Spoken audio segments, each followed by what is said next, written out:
Bienvenue dans la vidéo de la série Découvrir CDP dédiée à Cloudera Data Engineering. Avant de nous plonger dans Cloudera Data Engineering, assurons-nous de savoir où nous sommes dans le cycle de vie de la donnée. Cloudera Data Engineering se trouve à la deuxième étape de ce cycle, enrichir, et permet aux utilisateurs de nettoyer, structurer et préparer leurs données avant l'analyse. Cloudera Data Engineering est l'un des éléments connectés de manière sécurisée de Cloudera Data Platform, ou CDP. CDP Public Cloud est composé de nombreuses expériences, toutes avec leurs propres fonctionnalités, telles que Data Engineering.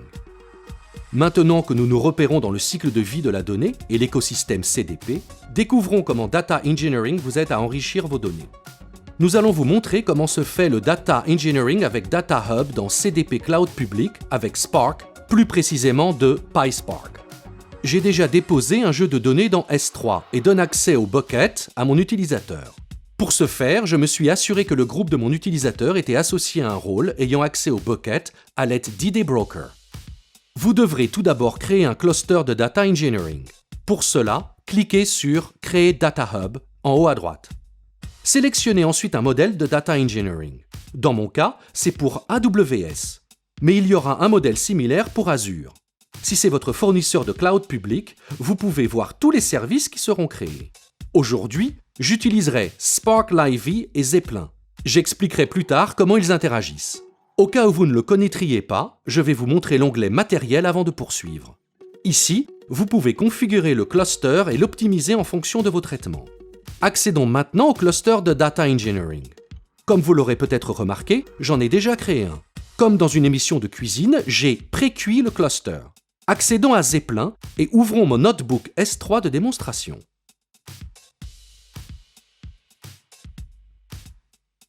Vous pouvez voir ici ma tâche simple PySpark. Mon jeu de données est composé d'avis de produits Amazon.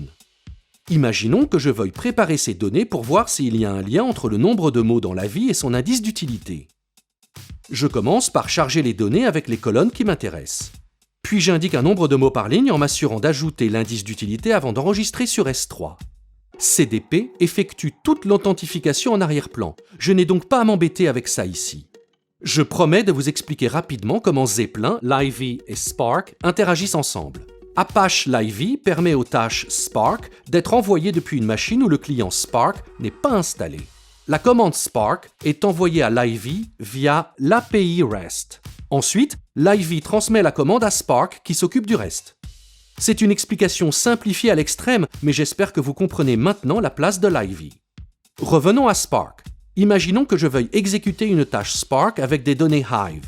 L'expérience Data Warehouse utilise le même Metastore Hive en arrière-plan, donc ce ne sera pas un problème.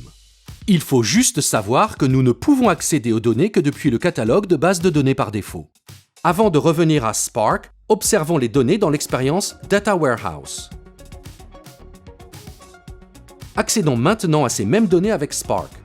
J'ai déjà un notebook avec ma démonstration de Data Engineering Hive.